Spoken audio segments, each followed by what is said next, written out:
Diploma in Bible first year, module 5, lesson 10, 10వ పాఠం. దేవునితో సంభాషణ ఎట్లు? దేవునితో సంభాషణ ఎట్లు? How to communicate with God. దేవునితో ఎలా మాట్లాడాలి? దేవునికి మన యొక్క మాటలను ఎలా చేరవేయాలి? ఈ విషయాన్ని గురించి ఈ పాఠ్యాంశంలో మనం నేర్చుకోబోతున్నాం. ప్రియులారా, ఈ భూమి మీద మనుషులతో మనుషులు మాట్లాడటానికి అవకాశాలున్నాయి. దూర ప్రాంతంలో ఉన్నవారితో మాట్లాడడానికి కూడా ఈరోజు ఎలక్ట్రానిక్ పరికరాలు అందుబాటులో ఉన్నాయి.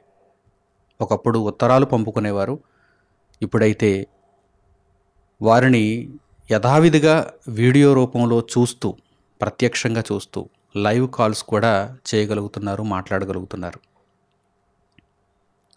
ఇక ఉన్నతమైనటువంటి వ్యక్తులతో మాట్లాడాలి అంటే మనుషులకు కొంచెం కష్టమే. ఒక ప్రధానితో మాట్లాడాలన్నా, ఒక అధ్యక్షునితో మాట్లాడాలన్నా, అంతవరకు ఎందుకు, ఒక మంత్రితో మాట్లాడాలన్నా, ఒక ముఖ్యమంత్రితో మాట్లాడాలన్నా, ఒక కలెక్టర్తో మాట్లాడాలన్నా ఒక ప్రత్యేకమైన కారణం ఉండాలి. వారు అపాయింట్మెంట్ ఇవ్వాలి. అది కూడా కొద్దిసేపు మాత్రమే, పాయింట్ టు పాయింట్. అంతే తప్ప యోగక్షేమాలు అడుగుతూ కాసేపు సరదాగా చిట్ చాట్ చేయడానికి కుదరదు. ఎందుకంటే వారికి విలువైన సమయం. మనము ఆ విలువైన సమయాన్ని వృధా చేయకూడదు. ఈరోజు మనుషులతో మనుషులు ఈ విధంగా మాట్లాడుకోగలుగుతున్నారు. పరలోకమందున్న కన్న తండ్రి అయిన దేవునితో మనిషి మాట్లాడే అవకాశం ఉందా? ఒకవేళ ఉంటే ఎలా మాట్లాడాలి? దేవునితో సంభాషణ ఎట్లు? ఈ భూమి మీద అధికారులైన వారిని, గొప్ప గొప్ప వారిని మనం చూస్తున్నప్పుడు వీరందరికంటే ఉన్నతుడు దేవుడు. ఆ విషయాన్ని ఎప్పుడు కూడా మర్చిపోవద్దు. దేవుడు సర్వాధికారి, సర్వోన్నతుడు, సర్వశక్తిమంతుడు. దేవుడు సర్వశక్తుడు కదా. కనుక పరలోకమందున్న తండ్రి అయిన దేవునితో సంభాషణ ఎట్లు? నిజంగా ఆలోచించవలసినటువంటి విషయం ఇది. మనుషులలో మనుషులు సంభాషణను జరిగించుకుంటున్నప్పుడు ఈ మనుషులలో ఎవరైనా అధికారులు, ప్రధానులు, రాజులు ఇటువంటి వారు ఉంటే వారితో సామాన్యులు మాట్లాడాలి అంటే వీరి అనుమతి తప్పనిసరి అని మనము ఆలోచించినట్టుగా, పరలోకమందున్న దేవుడు సర్వోన్నతుడైనప్పుడు, సర్వాధికారి అయినప్పుడు ఆయనతో మనిషి మాట్లాడాలంటే, ఏ మనిషి అయినా కావచ్చు, భూమి మీద ఒక ప్రధాని వంటి వాడు కూడా కావచ్చు, అతడు దేవునితో మాట్లాడాలి అంటే దేవుని యొక్క అనుమతి తప్పనిసరి. మీకు అర్థమవుతుందా? దేవుని అనుమతి తప్పనిసరి. Appointment of God to communicate with God. మనము దేవునితో సంభాషించాలంటే దేవుని యొక్క అనుమతి మనకు ఉండాలి.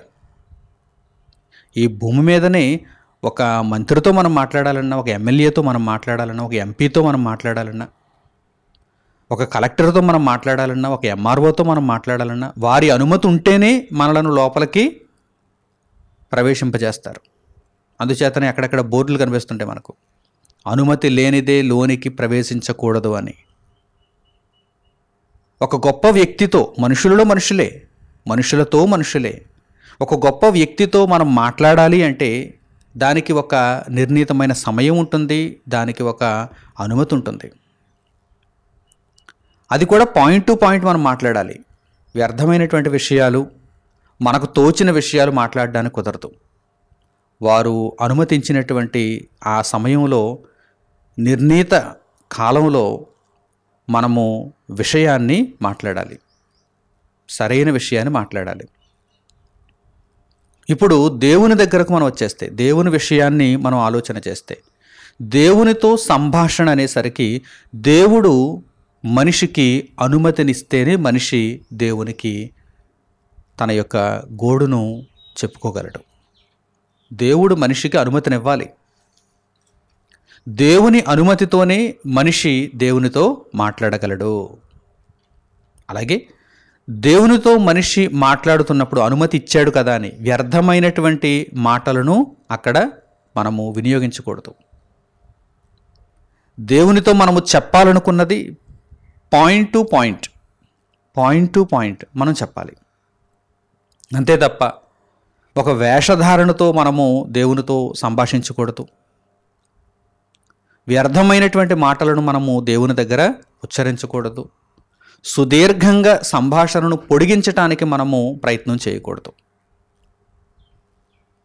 విషయాన్ని దేవునికి మనం చెప్పాలి. దేవుడు విలువైన సమయాన్ని మనకి ఇచ్చినప్పుడు, ఒక మంత్రి మనకు అపాయింట్మెంట్ టైం ఇస్తే అక్కడికి వెళ్ళి మనం కాలయాపన చేయకూడదు.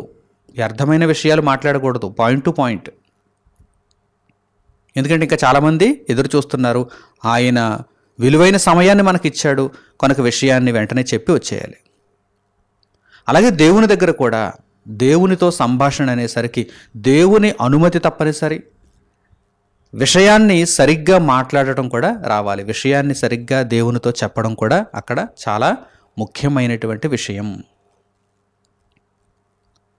దేవునితో సంభాషణ అనేటువంటి ఈ సందర్భానికి పరిశుద్ధ గ్రంథంలో ఇవ్వబడినటువంటి పేరు ఏమిటంటే ప్రార్థన. ప్రార్థన అంటే దేవునిని మనిషి అర్థిస్తున్నాడు. మనిషి ఏ సందర్భంలో దేవునితో మాట్లాడినా కానీ మనిషి దేవునికి ప్రార్థనే చేయగలడు. ప్రేయర్. మనుషులలో ఎంత గొప్పవారైనా కావచ్చు, వారు దేవునిని ఆదేశించడానికి కుదరదు, దేవునిని ఆదేశించడానికి కుదరదు, లేక దేవునిని బెదిరించడానికి కుదరదు, భయపెట్టడానికి కుదరదు. దేవుని సన్నిధిలో వణకిపోతూ దేవునితో సంభాషించాలి. దేవునికి మనము ప్రార్థన చేయాలి. దేవునితో సంభాషణ అంటే ఏమిటి? ప్రార్థన. మనిషి దేవునికి ప్రార్థనను చేయగలడు. తండ్రి, నీ చిత్తం అయితే ఇదిగో నాయనా ఈ విషయాన్ని జరిగించు, ఈ విధంగా నన్ను కాపాడు, నీ కృపలో నన్ను జ్ఞాపకం చేసుకో.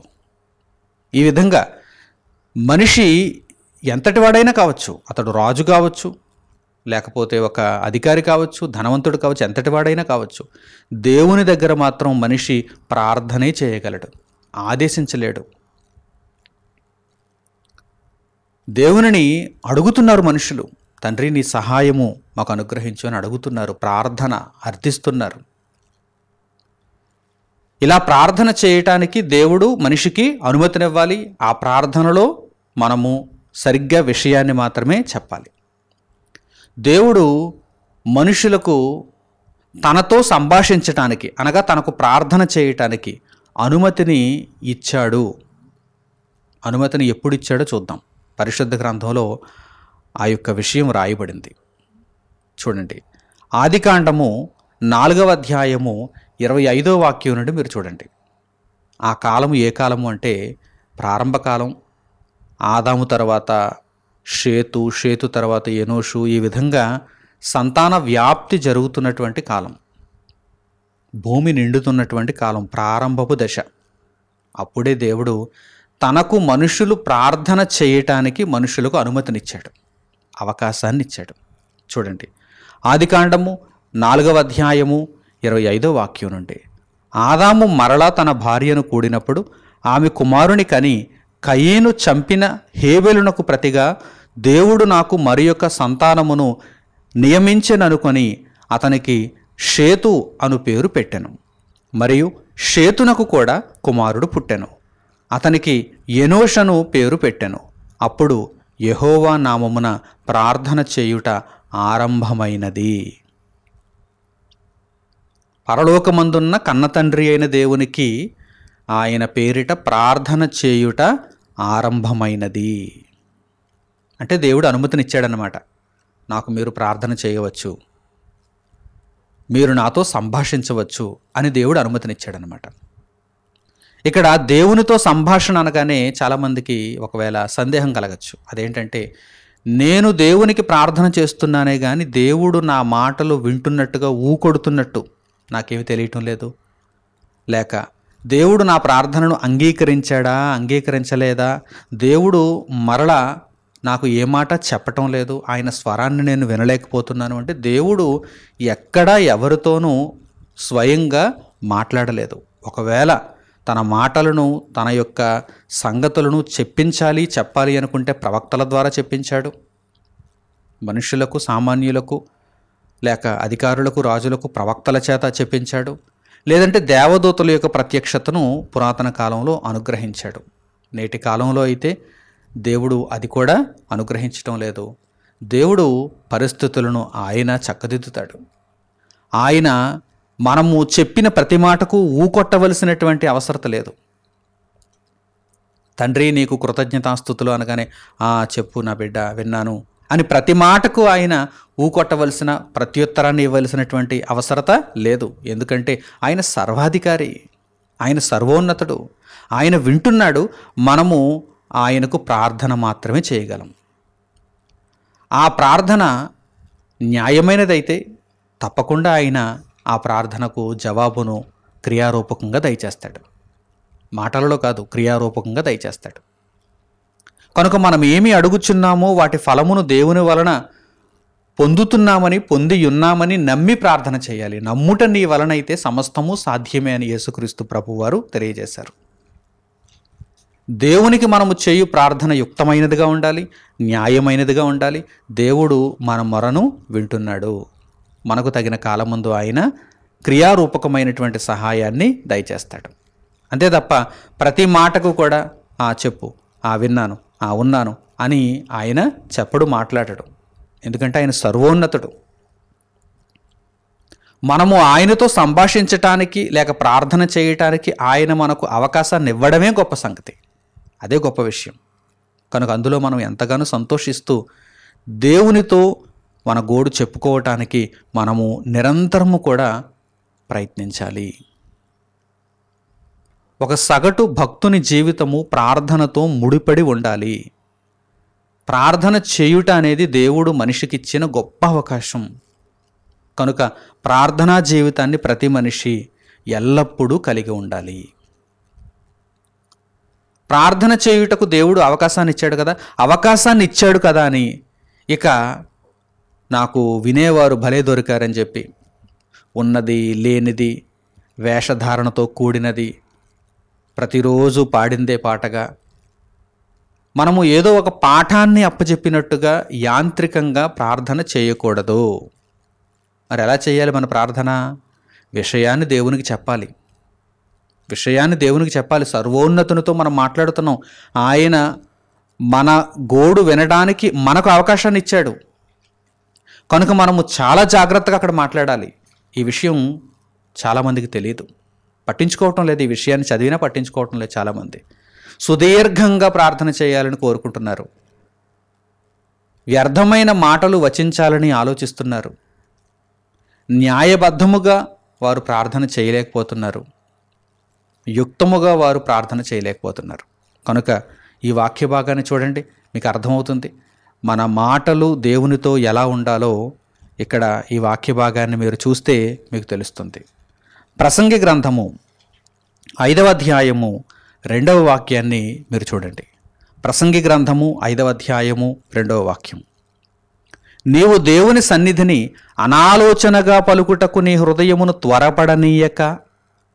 నీ హృదయం కోరుకుంటుంది, దేవుడు అవకాశం ఇచ్చాడు కదా, ప్రతిదీ చెప్పుకో, ప్రతిదీ మాట్లాడు అని. న్యాయబద్ధంగా ఉన్నప్పుడు మాట్లాడు, హృదయంలో వేదన ఉన్నప్పుడు మాట్లాడు, దేవుడు కాదనలేదు. కానీ వేషధారణతో మాత్రం మాట్లాడద్దు.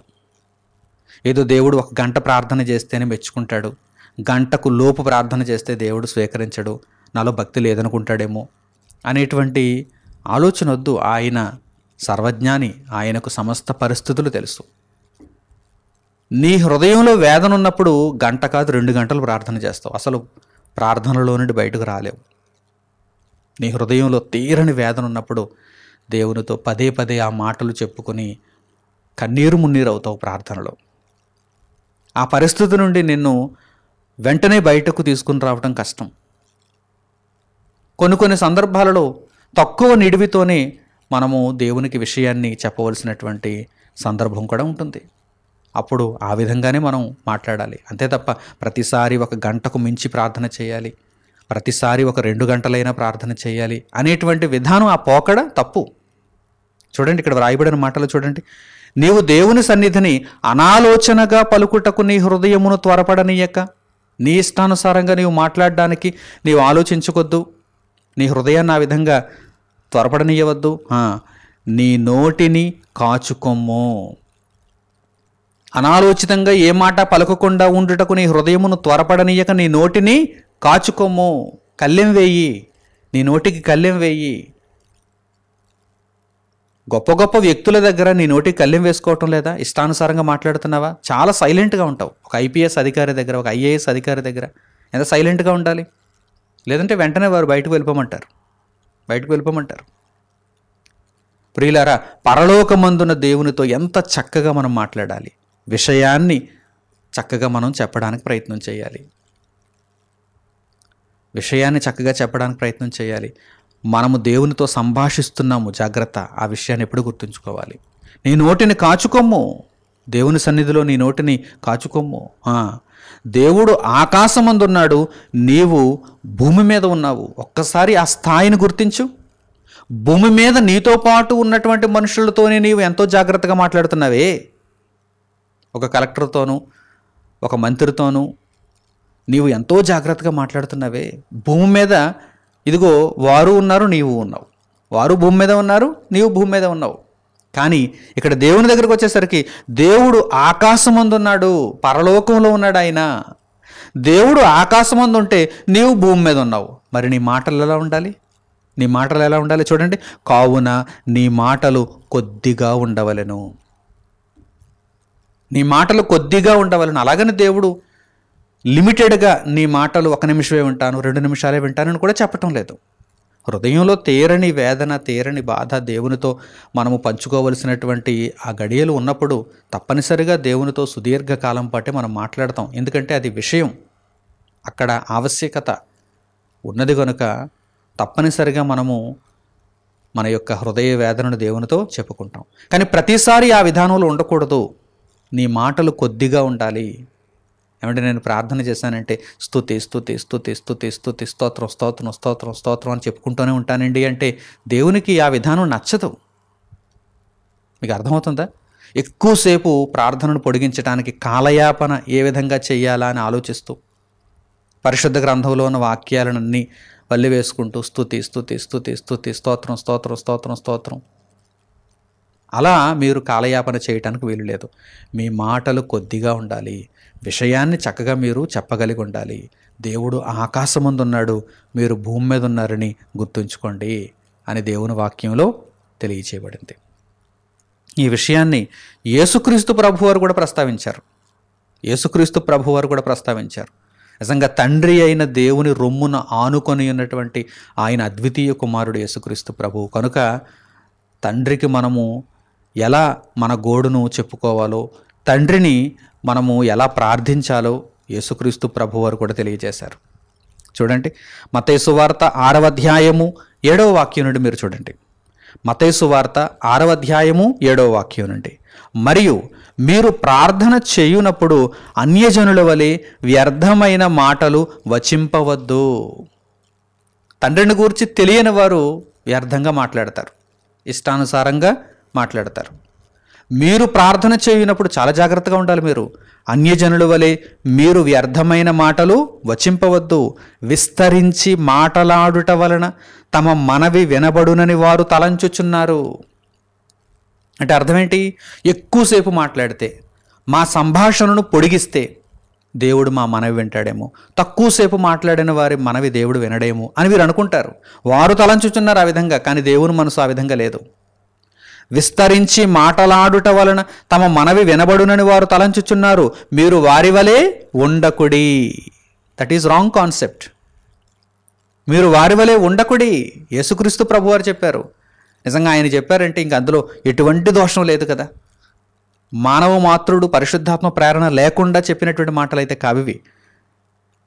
సర్వోన్నతుని కుమారుడు యేసుక్రీస్తు ప్రభు పలికిన మాటలవి. మీరు వారి వలె ఉండకుడి, మీరు మీ తండ్రిని అడుగక మునుపే మీకు అక్కరగా ఉన్నవేవో ఆయనకు తెలియను. ప్రతీది కూడా, తండ్రి ఈరోజు నాకు భోజనం పెట్టు, ఈరోజు నాకు బట్టలను అనుగ్రహించు, ఈరోజు నాకు రోగాన్ని కుదుర్చు, ఈరోజు నాకు ఈ విషయాన్ని నెరవేర్చు, ఈరోజు నాకు ఆ విషయాన్ని నెరవేర్చు. ఏమండి, దైనందిన జీవితంలో 1,00,000 పనులు మనకు ఎదురవుతూ ఉంటాయి. ప్రతిదానిని గూర్చి మనము చెప్పుకుంటూ విస్తరించి మాట్లాడటం అక్కడ అవసరమా? దేవునితో నేను చెప్పవలసిన విషయం ఏమిటి అనే దానిని మనము చక్కగా ఆలోచించుకొని ప్రధానమైనటువంటి విషయాన్ని మాత్రమే మనం దేవునితో మాట్లాడాలి. ఆత్మ సంబంధమైన సంగతులను మాట్లాడితే అది యుక్తమైన ప్రార్థన, న్యాయమైన ప్రార్థన. శరీర సంబంధమైనటువంటి విషయాలను గురించి ఎల్లప్పుడూ దేవునితో మాట్లాడుతుంటే అది యుక్తమైన ప్రార్థన ఎలా అవుతుంది? విస్తరించి మాట్లాడటానికి మీరు ప్రయత్నిస్తున్నారని అక్కడ కనిపిస్తుంది. మనకి ఎప్పుడు కూడా ఇక మీరు అన్యజనులు విస్తరించి ప్రార్థన చేస్తున్నట్టుగా మీరు చేయకండి, మీరు వారి వలె ఉండకండి. మీకు అక్కరగా ఉన్నవేవో పరలోకమందున్న మీ తండ్రికి తెలియను. ఏమంటే, మీకు తెలియకపోవచ్చు మీకున్న అవసరత, ముందుగా ఆయనకు తెలుసు. మీకు ఫలానా అవసరత వస్తుందని, మీకు ఫలానా అవసరత కలుగుతుందని ఆయనకు తెలుసు. ఆ అవసరాన్ని తీర్చడానికి దేవుడు ముందుగానే ప్రణాళిక వేస్తున్నాడు. మీరైతే భయపడిపోతూ ఉంటారు, మీరైతే ఆందోళన చెందుతూ ఉంటారు. బెదరకండి, జడేయకండి. మీరు పరలోకమందున్న తండ్రి అయిన దేవుణ్ణి తెలుసుకున్నప్పుడు, ఆయన కొరకు మీరు బ్రతుకుతున్నప్పుడు మీరు ఆదరణ కలిగిన వారుగా ఉండాలి. మీరు నిర్భయంగా ఉండాలి. దేవుని యందు సంతోషించేవారుగా ఉండాలి. ఆయన మీ అక్కరలను సకాలంలో తీరుస్తాడు.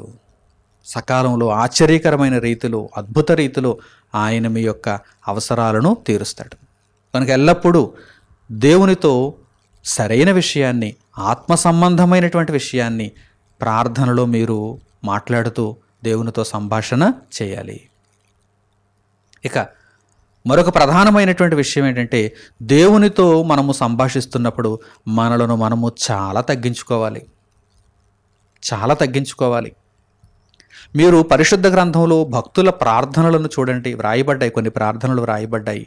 సమూయేలు చేసినటువంటి ప్రార్థన, సొలొమోను చేసిన ప్రార్థన, దావీదు చేసిన ప్రార్థన, అబ్రహాము చేసిన ప్రార్థన, దానియేలు చేసిన ప్రార్థన. వారి ప్రార్థనలు ఏవైనా శరీర సంబంధంగా ఉంటాయండి? ఆత్మ సంబంధమైన విషయాలతో కూడుకున్నవిగా ఉంటాయి. అలాగే వారు విషయాన్ని సూటిగా దేవునితో మాట్లాడతారు పరిశుద్ధ గ్రంథంలో. అందుచేతనే వారి ప్రార్థనలు పొందుపరచబడ్డాయి. విషయాన్ని సూటిగా మాట్లాడతారు, కాలయాపన చేయరు. ప్రియులారా, మీరు ఆలోచించండి. ఏ భక్తుడైనా, ఏ నీతిమంతుడైనా దేవునికి ప్రార్థన చేస్తున్నప్పుడు తమ్మును తాము చాలా గొప్పగా తగ్గించుకుంటున్నారు. మనం ఎప్పుడు కూడా దేవునికి ప్రార్థన చేస్తున్నప్పుడు, దేవునితో సంభాషిస్తున్నప్పుడు మనలను మనము పూర్తిగా తగ్గించుకోవాలి. మనం ఈ లోకంలో ఎంత గొప్ప అధికారాన్ని, ధనాన్ని కలిగి ఉన్నా డజంట్ మ్యాటర్. అక్కడ అది విషయం కాదు. దేవుడు పరలోకంలో ఉన్నాడు, మనం భూమి మీద ఉన్నాం. మన గొప్పతనం ఏంటి అసలు? మన ఆధిక్యత ఏంటి అసలు? దేవుని దగ్గర మనం ఎల్లప్పుడూ కూడా తగ్గింపుతనంతో దేవునితో సంభాషణ చేయాలి. ఒక్క ఉదాహరణ ఇప్పుడు మీరు చూడండి. అబ్రహాము గారు దేవునితో మాట్లాడుతున్నప్పుడు అబ్రహాము గారు తన్ను తాను ఎలా తగ్గించుకుంటున్నారో ఈ సందర్భంలో మీరు చూడండి. లోతు విషయమై అబ్రహాము గారు దేవునికి మొరపెడుతున్నప్పుడు అబ్రహాము గారు ఏ విధంగా దేవునితో మాట్లాడుతున్నారో ఇప్పుడు మీరు చూడండి. ఆదికాండము 18వ అధ్యాయము 27వ వాక్యాన్ని మీరు చూడండి. ఆదికాండము 18వ అధ్యాయము 27వ వాక్యం. అందుకు అబ్రహాము, ఇదిగో ధూళియు బూడిదయునైనా నేను ప్రభువుతో మాటలాడ తెగించుచున్నాను. ప్రభువు దగ్గర నేను ఎటువంటి వాడను అని అబ్రహాము గారు ఒప్పుకుంటున్నారు. ధూళి వంటి వాడను, ధూళి కణాన్ని, ఒక బూడిద వంటి వాడను అని తన్ను తాను తగ్గించుకుంటున్నారు, ఒప్పుకుంటున్నారు. కేవలం మాటల వరకు చెప్పుకోవడం కాదు, ఒప్పుకుంటున్నారు. నిజమే తండ్రి, నీవు సర్వోన్నతుడవు, సర్వాధికారివి, నీవు పరలోకమందున్న తండ్రివి, జనములకు తండ్రివి. నేను ఒక ధూళి రేణువు వంటి వాడను. నీ స్థాయితో పోల్చినప్పుడు నేను ఒక ధూళి రేణువు వంటి వాడను, బూడిద వంటి వాడను అని తను తను తగ్గించుకుంటూ దేవుణ్ణి బ్రతిమిలాడుతున్నాడు. ప్రియులారా, ఇటువంటి ప్రవర్తన ఎల్లప్పుడూ మన జీవితంలో ఉండాలి. దేవునికి ప్రార్థన చేస్తున్నప్పుడు, దేవునితో మనము సంభాషిస్తున్నప్పుడు తప్పనిసరిగా మన మనస్సు ఇదిగో ఈ భావనలో ఉండాలి. మనలను మనమే ఎల్లప్పుడూ కూడా దేవుని దగ్గర తగ్గించుకుంటూ ఉండాలి. కొంతమంది ప్రార్థన చేస్తారు, చాలా ఇష్టానుసారంగా చేస్తారు, రెక్లెస్గా చేస్తారు. ఏదో దేవుణ్ణి ఆదేశిస్తున్నట్టుగా ఉంటుంది ఆ ప్రార్థన, దేవునికి ఆర్డర్లు ఇస్తున్నట్టుగా ఉంటుంది. అలా ఎప్పుడూ కూడా చేయకండి. నీ చిత్తం అయితే తండ్రి, నీ ఇష్టం అయితే, నీవు సర్వజ్ఞానివి, నీకు సమస్తం తెలుసు, నీ చిత్తం అయితే ఫలానా కార్యమును జరిగించు, ఫలానా సందర్భాన్ని నీవు ముందుకు నడిపించు. ఈ విధంగా మనము దేవునితో సంభాషణ చేయాలి.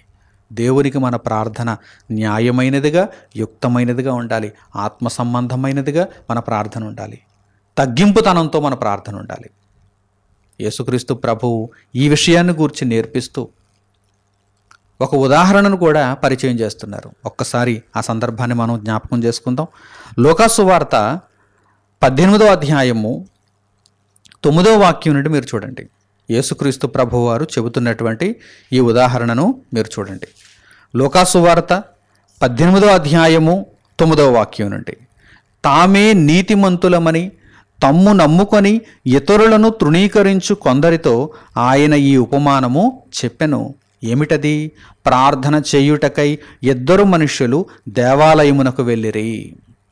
ప్రార్థన చేయుటకై, దేవునితో సంభాషించుటకై 2 మనుషులు వెళ్ళారు. ఒక ఉపమానాన్ని యేసుక్రీస్తు ప్రభువారు ఇక్కడ తెలియజేస్తున్నారు. ఒక ఉదాహరణ చూడండి. మన యొక్క ఆలోచన విధానం దేవుని దగ్గర, ముఖ్యంగా దేవునితో మనం సంభాషిస్తున్నప్పుడు ఎలా ఉండాలో చూడండి. 2 మనుషులు ప్రార్థన చేయటానికి దేవాలయానికి వెళ్ళారు. వారిలో ఒకడు పరిసయ్యుడు, ఒకడు సుంకరి. సమాజంలో విస్తృతమైనటువంటి స్థాయిలో ఉన్నటువంటి వాడు పరిసయ్యుడు, సమాజంలో హీన దశలో ఉన్నటువంటి వాడు సుంకరి. అందరి చేత గొప్ప చేయబడుతున్నవాడు పరిసయ్యుడు, అందరి చేత హీనపరచబడుతున్నవాడు సుంకరి. వీరిద్దరూ కూడా దేవునికి ప్రార్థన చేయటానికి దేవాలయానికి వెళ్ళారు. వెళ్ళినప్పుడు ఏం జరిగిందో చూడండి. పరిసయ్యుడు నిలువబడి, దేవా, నేను చోరులను, అన్యాయస్తులను, వ్యభిచారులనైన ఇతర మనుష్యుల వలెనైనను ఈ సుంకరి వలెనైనను ఉండనందుకు నీకు కృతజ్ఞతాస్తుతులు చెల్లించుచున్నాను. వారమునకు 2 మారులు ఉపవాసము చేయుచు నా సంపాదన అంతటిలో 10వ వంతు చెల్లించుచున్నానని తనలో తాను ప్రార్థించుచుండెను. గర్వపు మనస్సు అన్నమాట. తండ్రి, నాకేం తక్కువ? ఇదిగో నేను ఒక దొంగ వలె లేను, ఒక అన్యాయస్తుని వలె లేను, నేను ఒక వ్యభిచారి వలె లేను, నేను ఇదిగో నాతో పాటు వచ్చినటువంటి ఈ సుంకరి వలె కూడా లేను అని పోల్చుకుంటున్నాడు. ఇతర మనుషులతో పోల్చుకుంటున్నాడు. వారి వలె లేను కదా, వీరి వలె లేను కదా, వీరి వలె లేను కదా అని. అలాగే తను తాను గొప్ప చేసుకుంటున్నాడు. వారానికి 2 మారులు ఉపవాసం చేస్తున్నాను, నా రాబడి అంతటిలో 10వ వంతు నీకు చెల్లించేస్తున్నాను అని తనలో తాను ప్రార్థన చేస్తున్నాడు. అయితే సుంకరి ప్రార్థన ఎలా ఉందో ఇప్పుడు చూద్దాం. సుంకరి ఎలా ప్రార్థిస్తున్నాడు చూడండి. అయితే సుంకరి దూరముగా నిలుచుండి, అసలు దగ్గరికే రావటం లేదు. దేవాలయంలో అందరూ నిలుచుండి ప్రార్థన చేసేటువంటి ఆ స్థలాన్ని దగ్గరికే రావటం లేదు, దూరంగా ఉండిపోయాడు. చూడండి, సుంకరి దూరముగా నిలుచుండి ఆకాశము వైపు కన్నులెత్తుటకైనను ధైర్యము చాలక పైకి చూడలేకపోతున్నాడు. ధైర్యం లేదు. తండ్రి, నేను పాపాత్ముణ్ణి అని ఒప్పుకుంటున్నాడు. అదే కదా దేవునికి కావాల్సింది. మన పాపమును మనం ఒప్పుకోవటం, మనము పశ్చాత్తాపపడడం, ప్రాయశ్చిత్తం కోసం దేవుని దగ్గర ఎదురు చూడటం, అదే కదా దేవునికి కావాల్సింది. ఆకాశము వైపు కన్నులెత్తుటకైనను ధైర్యము చాలక రొమ్ము కొట్టుకొనుచు, దేవా, పాపినైన నన్ను కరుణించుమని పలికెను. ఒకే ఒక్క మాట, ఒకే ఒక్క వాక్యం. ఏమంటున్నాడు? పాపినైన నన్ను కరుణించుమని పలికెను. దేవుడు ఇదిగో సుంకరి ప్రార్థన వైపు చెవియొగ్గాడు. పరిసయ్యుడు బేరాలు పలుకుతున్నాడు. పరిసయ్యుడు అలాగని నీతిమంతుడా? దేవుని దగ్గర మన క్రియలు, మన నీతి క్రియలు మురికి గొడ్డల వలె కనిపిస్తాయి. కనుక ఎప్పుడు కూడా గర్వంతో మాట్లాడవద్దు. మిమ్మల్ని మీరు హెచ్చించుకుంటూ దేవుని దగ్గర మీరు ప్రవర్తించవద్దు. దేవుడు ఆకాశమందున్నాడు, మీరు భూమి మీద ఉన్నారు, గుర్తుపెట్టుకోండి. అబ్రహాము గారే అంటున్నారు, నేను ధూళి వంటి వాడను, బూడిద వంటి వాడనని. మనం అందరం ఎంత చెప్పండి. కనుక దేవునికి ప్రార్థన చేస్తున్నప్పుడు సాష్టాంగపడాలి, మోకాళ్ళు ఉనాలి, సాష్టాంగపడాలి. రహస్యమందున్న మన కన్న తండ్రి అయిన దేవునికి రహస్యంగా మనం ప్రార్థన చేసుకోవాలి. అలాగని వేషధారణతో కొంతమంది చూడండి, వీధుల మూలల్లోనూ సంత వీధులలోనూ రోడ్డు మీదే నిలవబడి అందరూ చూస్తున్నారా లేదా అని చూసుకుంటూ ప్రార్థన చేస్తారు. వారి ఫలం అక్కడే వారికి దక్కుతుంది, వారికి నిత్య జీవార్థమైన ఫలం దక్కదు. దేవుడు అట్టివారి ప్రార్థనలను వినటానికి సుముఖత చూపించటం. అయితే మీరు ఇదిగో వాక్యములో పొందుపరచబడిన విధముగా దేవునితో సంభాషణ చేయాలి. సుంకరి ఇంత గొప్పగా ప్రార్థన చేస్తాడు. పాపినైన నన్ను కరుణించుము అని దేవునిని అడుగుతున్నాడు. ఈ విధముగా దేవునికి ప్రార్థన చేశాడు. అప్పుడు ఏం జరిగింది? అతని కంటే ఇతడు, అంటే పరిసయ్యుని కంటే సుంకరి నీతిమంతుడుగా తీర్చబడి తన ఇంటికి వెళ్ళెనని మీతో చెప్పుచున్నాను. తన్ను తాను హెచ్చించుకొనువాడు తగ్గింపబడుననియు, తన్ను తాను తగ్గించుకొనువాడు హెచ్చింపబడుననియు చెప్పాను. మిమ్మును మీరే హెచ్చించుకుంటే మిమ్మును దేవుడు తగ్గించేస్తాడు. మిమ్మును మీరు ఉన్న స్థితి కంటే తగ్గించుకుంటే దేవుడు మిమ్మును హెచ్చిస్తాడు. ఈ విషయాన్ని జ్ఞాపకమందు ఉంచుకోండి. దేవునితో సంభాషించేటప్పుడు మిమ్మును మీరు తగ్గించుకొనుట అనేటువంటి విషయం చాలా ప్రధానమైనది, చాలా ఆవశ్యకమైనది. అప్పుడే మీ ప్రార్థన పరమందున్న దేవుని సన్నిధికి చేరుతుంది. వినయముతో, విధేయతతో, వినమ్రతతో దేవునికి ప్రార్థన చేయాలి. వెర్రవీగే మనసుతో ఎప్పుడూ కూడా దేవునికి ప్రార్థన చేయాలని అనుకోవద్దు. ఆ ప్రార్థన దేవుడు వింటాడని, అంగీకరిస్తాడని అనుకోవద్దు. అలాగే దేవునికి ప్రార్థన చేసేటప్పుడు మరొక కీలకమైనటువంటి విషయం ఏంటో తెలుసా? ఒకసారి చేశాను, దేవునితో నేను ఒకసారి సంభాషించాను, చాలులే, మరలా ఎప్పుడో సంభాషిస్తాను అనేటువంటి విధానం ఉండకూడదు. పట్టు వదలక దివారాత్రులు మనము దేవునితో మాట్లాడుతూనే ఉండాలి. ఎందుకంటే దేవుడు మనకిచ్చినటువంటి గొప్ప అవకాశం అండి ఇది. దేవునితో మాట్లాడేటువంటి అవకాశం దేవుడు మనకు అనుగ్రహించిన గొప్ప అవకాశం. కనుక మనము దీనిని దుర్వినియోగం చేసుకోవాలా? వద్దు. కొంతమంది ప్రార్థన చేయటానికి బద్ధకిస్తూ ఉంటారు. వారిని గురించి పరిశుద్ధ గ్రంథంలో వ్రాయబడింది. బద్ధకిస్తూ ఉంటారు. అంటే దేవుడు విస్తరించి మాట్లాడొద్దన్నాడు గనక, కొంచెమే మాట్లాడమన్నాడు గనక నేను సంవత్సరానికి ఒకసారి ప్రార్థన చేస్తానులే, ఏదో పొడి పొడిగా 2 ముక్కలు చెప్పేసి వచ్చేస్తానులే అన్నట్టుగా ఉండకూడదు. మీ తండ్రితో మీరు మాట్లాడుతున్నారు. అనుదినము కూడా అందరితో మాట్లాడుతున్నారు కదా. అనుదినము అందరితో మాట్లాడుతున్నారా? భర్త భార్యలు మాట్లాడుకుంటున్నారు, తల్లిదండ్రులు పిల్లలు మాట్లాడుకుంటున్నారు, అన్నదమ్ములు మాట్లాడుకుంటున్నారు, ఏమండి బంధువులు, అలాగే ప్రజలు, ఉద్యోగస్తులు, పనివారు అందరూ మాట్లాడుకుంటున్నారు.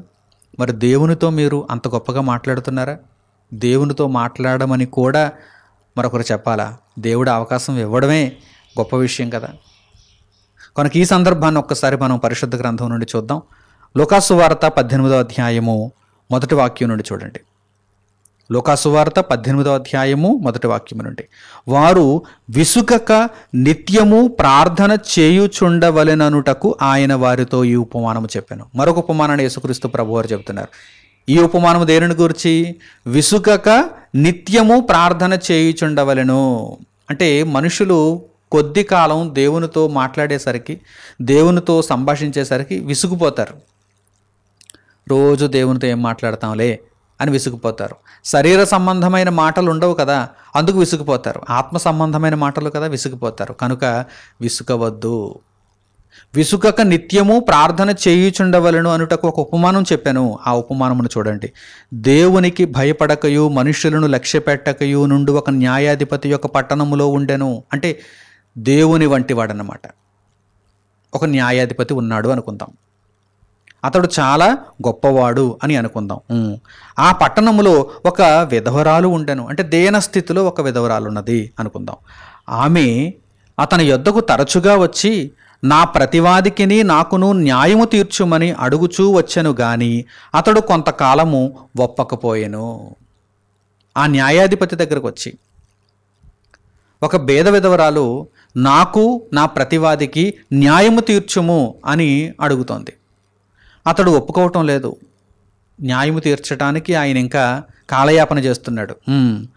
తరువాత అతడు, నేను దేవునికి భయపడకయు మనుష్యులను లక్ష్యపెట్టకయు ఉండినను ఈ విధవరాలు నన్ను తొందర పెట్టుచున్నది గనుక ఆమె మాటి మాటికి వచ్చి గోజాడకుండునట్లు ఆమెకు న్యాయము తీర్తునని తనలో తాననుకొనెను. నేను మొదటిసారి ఒప్పుకోలేదు, రెండోసారి ఒప్పుకోలేదు, మూడోసారి ఒప్పుకోలేదు, కానీ ఈమె మాటి మాటికి వస్తుంది. నేను ఒప్పుకునేంత వరకు కూడా ఈమె నన్ను అడుగుతూనే ఉంది, ప్రార్థిస్తూనే ఉంది. కనుక నేను న్యాయం తీరుద్దాం, ఆమెకు ఆమె ప్రతివాదికి న్యాయం తీరుద్దాం అని నిశ్చయించుకున్నాడు అని యేసుక్రీస్తు ప్రభువారు ఈ ఉపమానాన్ని తెలియజేశారు. ఈ ఉపమానం యొక్క అర్థం ఏంటి? పరలోకమందున్న తండ్రికి మనము విసుగక నిత్యము ప్రార్థన చేయుచుండవలెను. విసుగక నిత్యము ప్రార్థన చేయుచుండవలెను. ఎంతటి కఠినమైనటువంటి సమస్య అయినా సరే దేవుని వలన పరిష్కరింపబడుతుంది. మార్గములన్నీ మూసుకుపోతున్నప్పుడు దేవుడు ఒక ఉన్నతమైనటువంటి దారిని మన కొరకు సిద్ధం చేస్తాడు. దేవుని మీద ఆధారపడండి. ఆయన సర్వోన్నతుడు, సర్వశక్తుడు. ఆయన మీ నిమిత్తము ఆలోచిస్తున్నాడు, ఆయన మీ నిమిత్తం ఆలోచన చేస్తున్నాడు. కనుక మీరు ఎంత ఆసక్తితో ఆయనను ప్రార్థిస్తున్నారనేటువంటి విషయమే అక్కడ ముఖ్యమైనది. కనుక ఎప్పుడూ కూడా ప్రార్థన చేయుట యందు విసుగును కలిగి ఉండద్దు. అలాగని వ్యర్థమైన మాటలు వచిస్తూ మీరు దీర్ఘ ప్రార్థనలు వేషధారణతో చేయటానికి కూడా ప్రయత్నం చేయొద్దు. అలాగే మరొక ముఖ్యమైనటువంటి విషయం ఏమిటంటే, మనము పరలోకమందున్న తండ్రి అయిన దేవునికి ప్రార్థన చేస్తున్నప్పుడు ఈ ప్రార్థనను అంతటినీ కూడా మనంతట మనమే దేవునికి వినిపించలేము. మనము యేసుక్రీస్తు ప్రభువు ద్వారా ఆయన నామము పేరిట ఈ ప్రార్థనను తండ్రికి వినిపించగలం, తండ్రి యొద్దకు పంపగలం. అంటే మధ్యవర్తి అయిన యేసుక్రీస్తు ప్రభువు లేకపోతే మనకు తండ్రి తెలియదు కదా. తండ్రి అయిన దేవునికి మన ప్రార్థనను మనము వినిపించాలంటే యేసుక్రీస్తు ప్రభువు పేరిట మాత్రమే మనము ప్రార్థనను చేయాలి. అందుచేతనే మనం ఎప్పుడు ప్రార్థన చేసినా కానీ యేసుక్రీస్తు ప్రభువు నామము పేరిట ఆ ప్రార్థనను తండ్రిని అడుగుతాం. ఈ విషయాన్ని గురించి పరిశుద్ధ గ్రంథంలో ఈ వాక్య భాగాన్ని మీరు చూడండి. పౌలు గారు కొలొస్సీయులకు రాసినటువంటి పత్రిక 3వ అధ్యాయము 17వ వాక్యం. పౌలు గారు కొలొస్సీయులకు రాసినటువంటి పత్రిక 3వ అధ్యాయము 17వ వాక్యాన్ని చూడండి. మరియు మాట చేత గాని క్రియ చేత గాని మీరేమి చేసినను ప్రభువైన యేసు ద్వారా తండ్రి అయిన దేవునికి కృతజ్ఞతాస్తుతులు చెల్లించుచు సమస్తమును ఆయన పేరట చేయుడి. మీరు మాట చేత కానీ క్రియ చేత కానీ మీరు ఏమి చేసినా కానీ మీరు సమస్తమును మన ప్రభువైన యేసుక్రీస్తు ద్వారా తండ్రి అయిన దేవునికి కృతజ్ఞతాస్తుతులు చెల్లించుచు సమస్తము ఆయన పేరట చేయండి. అనగా యేసుక్రీస్తు పేరట చేయండి. యేసుక్రీస్తు ప్రభువు తండ్రిని గూర్చి మాకు బయలుపరిచేశారు కనుక ప్రభువుని ఇప్పుడు ప్రక్కన పెట్టేసి మనము తండ్రితో అనుసంధానం అయిపోదాం, తండ్రితో మనము ప్రత్యక్షంగా మాట్లాడేసుకుందాం, యేసుక్రీస్తు ప్రభువుతో మనకు పని లేదులే అనుకున్నారా? అసలు మీరు తండ్రితో మాట్లాడే అవకాశమే మీకు ఉండదు. యేసుక్రీస్తు ప్రభువు మధ్యవర్తిగా ఉండాలి. ఎందుకంటే మన పాపములను భరించినది ఆయన, మన పాపములను కడిగినది ఆయన. లేదు యేసుక్రీస్తు ప్రభువారిని ప్రక్కన పెట్టారనుకోండి, మన పాపములు దేవునికి కనిపిస్తాయి. ఆయన పరిశుద్ధుడు, మహాపరిశుద్ధుడు ఆయన. అసలు మనం ఆయనతో మాట్లాడే అవకాశం ఉంటుందా? మనం ఆయనతో మాట్లాడే అవకాశం ఉంటుందా? ఉండదు. కనుక యేసుక్రీస్తు ప్రభువారు మధ్యవర్తిగా ఉండి తీరాలి. మన ప్రార్థనకు మన క్రియకు యేసుక్రీస్తు ప్రభువారు మధ్యవర్తిగా ఉండి తీరాలి. మనం ప్రార్థన చేసినా, మనము దేవుని పని చేసినా, ఈ ప్రార్థన దేవుడు వినాలన్నా, మనము దేవుని పని చేసినప్పుడు ఆ పనికి ప్రతిఫలము రావాలన్నా యేసుక్రీస్తు ప్రభువు నామము పేరిట మాత్రమే మనము ఆ ప్రార్థనను చేయాలి, ఆ క్రియను చేయాలి. అందుచేతనే ఇక్కడ వ్రాయబడినటువంటి విషయము ద్వారా మనము సంగతులను గ్రహించాలి. మీరు ఏమి చేసినను, మాట ద్వారా కానీ క్రియ ద్వారా కానీ మీరు ఏమి చేసినను ప్రభువైన యేసుక్రీస్తు ద్వారా ఆయన నామము పేరిట మీరు చేయాలి. అప్పుడు మాత్రమే తండ్రి అయిన దేవునికి కృతజ్ఞతాస్తుతులను చెల్లించగలము. ఈ విషయాన్ని ప్రతి ఒక్కరూ కూడా గుర్తుంచుకోవాలి. దేవునితో సంభాషణ అనగానే ఉన్నతముగా మీరు దేవునితో మాట్లాడటానికి, ఉన్నతమైన విషయాలను మాట్లాడటానికి, ఆత్మ సంబంధమైన విషయాలను మాట్లాడటానికి, సువార్త కార్యకలాపాలను గూర్చి మీరు మాట్లాడటానికి, దేవుడు సంతోషించే విధంగా మీరు మాట్లాడటానికి, మీ బ్రతుకు కాలమంతయు నీతిలో, న్యాయములో, యథార్థతలో, సత్యములో నడుచుకుని నిమిత్తము మీరు మాట్లాడటానికి ప్రయత్నం చేయాలి. ఇదే దేవునితో సంభాషణ. కనుక ప్రియులారా, ఈ సంగతులన్నింటిని మీరు జాగ్రత్తగా అర్థం చేసుకున్నవారైతే ఇక మీదట దేవునికి న్యాయముగా, యుక్తముగా మీరు ప్రార్థన చేయటానికి అవకాశం కలుగుతుంది. మీలో ఏ ఒక్కరూ కూడా దేవునితో సంభాషించే అవకాశమును కోల్పోకుండా నిత్యము విసుకక ప్రార్థన చేస్తూ దేవునితో సంభాషించేవారుగానే ప్రతి ఒక్కరూ ఉంటారని, ఆయన ఇచ్చిన అవకాశాన్ని కోల్పోకుండా దేవుని యొక్క సన్నిధిలో నిత్యము కొనసాగుతారని హృదయపూర్వకంగా కోరుకుంటూ ఈ పాఠ్యాంశమును ఇంతటితో నేను ముగిస్తున్నాను. మన తండ్రి అయిన దేవుని ప్రేమ, మన రక్షకుడైన యేసుక్రీస్తు వారి కృప, పరిశుద్ధాత్ముని అన్యోన్య సహవాసము మనందరికీ సదాకాలము తోడై మనలను నడిపించునుగాక. ఆమెన్. తండ్రి అయిన దేవునికి ప్రార్థనలో ఏకీభవించండి. పరిశుద్ధుడు అయిన పరలోకపు తండ్రి, మీతో సంభాషించే గొప్ప అవకాశమును మీరు మాకు అనుగ్రహించినందుకు మా హృదయపూర్వకమైన కృతజ్ఞతాస్తుతులను మీకు తెలియజేస్తున్నాము. దేవా, మిమ్మును గూర్చిన జ్ఞానమును పాఠముల రూపములో నేర్చుకునుటకు మీరు మహాకృపను చూపించారు. పరలోకము నుండి, మీ ధనాగారము నుండి అద్భుతమైనటువంటి విషయములను మీరు దయచేయుచున్నారు. పరిశుద్ధ గ్రంథమును విశదీకరించి మాకు నేర్పిస్తున్నారు. అందును బట్టి మీకు కృతజ్ఞతాస్తుతులు తండ్రి. మీరు నేర్పించే ప్రతి సంగతిని జాగ్రత్తగా అర్థం చేసుకున్న వారమై, హృదయమందు భద్రపరుచుకున్న వారమై, ఆ సంగతుల ప్రకారము నడుచుకున్న వారముగా ఉండగలుగుటకు మమ్మను దీవించండి.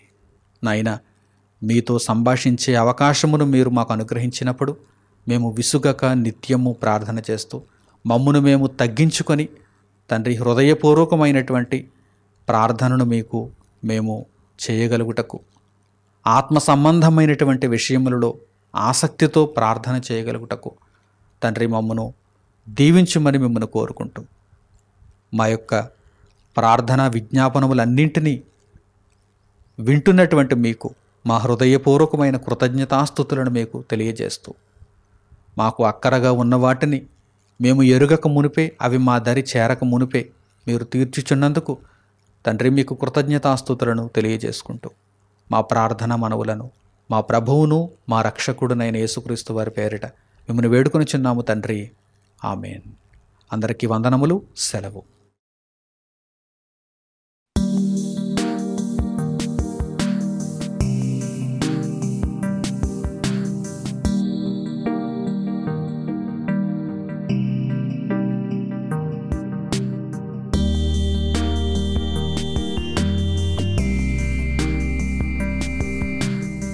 సహోదరులు మణికుమార్ గారు ప్రసంగించిన ఎన్నో ఆత్మ సంబంధమైన సంగతులను ఉచితముగా వీక్షించుటకు మా యూట్యూబ్ ఛానల్స్ ను తప్పక దర్శించండి. మా సమాచారమును ఎప్పటికప్పుడు తెలుసుకుని ఆత్మీయాభివృద్ధి నొందవలనంటే మా యూట్యూబ్ ఛానల్స్ ను సబ్స్క్రైబ్ చేసుకోండి. సత్వర నోటిఫికేషన్ల కొరకు సబ్స్క్రైబ్ బటన్ ప్రక్కనే ఉన్న బెల్ సింబల్ ను క్లిక్ చేయండి. మరిన్ని వివరములకు మీరు సంప్రదించవలసిన మా ఫోన్ నెంబర్స్ 8978414178 మరియు 8333927666. ధన్యవాదములు. ఈ కార్యక్రమమును అనేక మందికి పరిచయం చేయగలరని ఆశిస్తున్నాము. ప్రభువైన యేసుక్రీస్తు పేరిట మీకు శుభములు.